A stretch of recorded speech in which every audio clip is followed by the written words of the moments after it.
नमस्कार। सद्भावना ज्ञान ज्योति में आपका एक बार फिर से स्वागत है। आज हम पढ़ते हैं रचना के आधार पर शब्द भंडार। रचना के आधार पर शब्द भंडार। शब्द भंडार जो रचना के आधार पर, इससे पहले हमने अर्थ के आधार पर पढ़ा, इतिहास के आधार पर पढ़ा।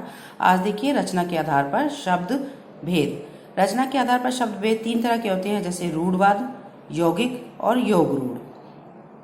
पहला है रूढ़ शब्द। रूढ़ शब्द कौन से होते हैं? वे शब्द जिनके और अधिक सार्थक खंड ना हो सके, अर्थात खंडित करने पर जिन शब्दों का कोई अर्थ या सार्थक अर्थ नहीं निकले तथा जो अपने शब्दों के मेल से ना बने हों, उन्हें रूढ़ शब्द कहते हैं। जैसे कि दिन, घर, घोड़ा और हाथी। यानी कि वो शब्द जिनको और आगे खंडित नहीं किया जा सकता, खंडित करने पर जिनका कोई सार्थक अर्थ ना निकले, वो रूढ़ शब्द कहलाते हैं। उसके बाद नेक्स्ट आपका आता है यौगिक शब्द। यौगिक शब्द वे शब्द होते हैं जिनका निर्माण एक रूढ़ शब्द में उपसर्ग या प्रत्यय या एक अन्य शब्द के लगाने से होता है।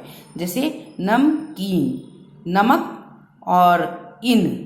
जैसे नमकीन में नमक जो है वो रूढ़ है और इन जो है वो प्रत्यय है, तो दोनों को मिलाकर एक रूढ़ यौगिक शब्द बन गया नमकीन। उसके बाद विकार में वी जो है वो उपसर्ग है और कार जो है वो रूढ़ शब्द है। तो जब हम इनको आपस में मिलाते हैं तो विकार क्या बन जाता है? वो एक आपका यौगिक शब्द बन जाता है।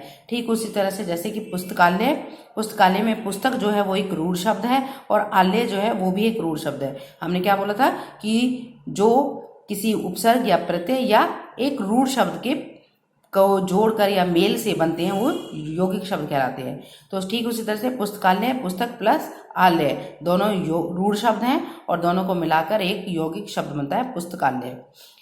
अन्य उदाहरण इसी प्रकार से हैं, जैसे नम्रता, विद्यालय, प्रधानमंत्री, पढ़ाई इत्यादि।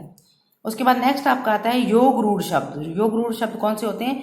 वे यौगिक शब्द जो किसी अन्य विशेष अर्थ में रूढ़ हो गए हों, उन्हें योग रूढ़ शब्द कहा जाता है। जैसे कि पंकज क्या है कि यह शब्द पंख व ज दो शब्दों से मिलकर बने होने के कारण जो पंकज शब्द है वो कौन से दो शब्द? पंख प्लस जा, इन दो शब्दों को मिलकर बनता है और इनको मिलकर बनने के कारण योग रूढ़ शब्द कहलाता है।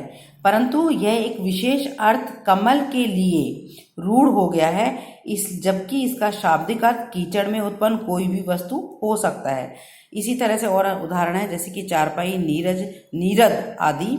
उसी प्रकार से देखिए नेक्स्ट इसका जो उदाहरण है वो पिताम्बर समास में दो रूढ़ शब्द हैं, पित जो पीला है और अंबर कपड़ा। तो पिताम्बर पीला है, अंबर जिसका, यानी कि पीला कपड़ा है जिसका। तो ये आपका योग रूढ़ है।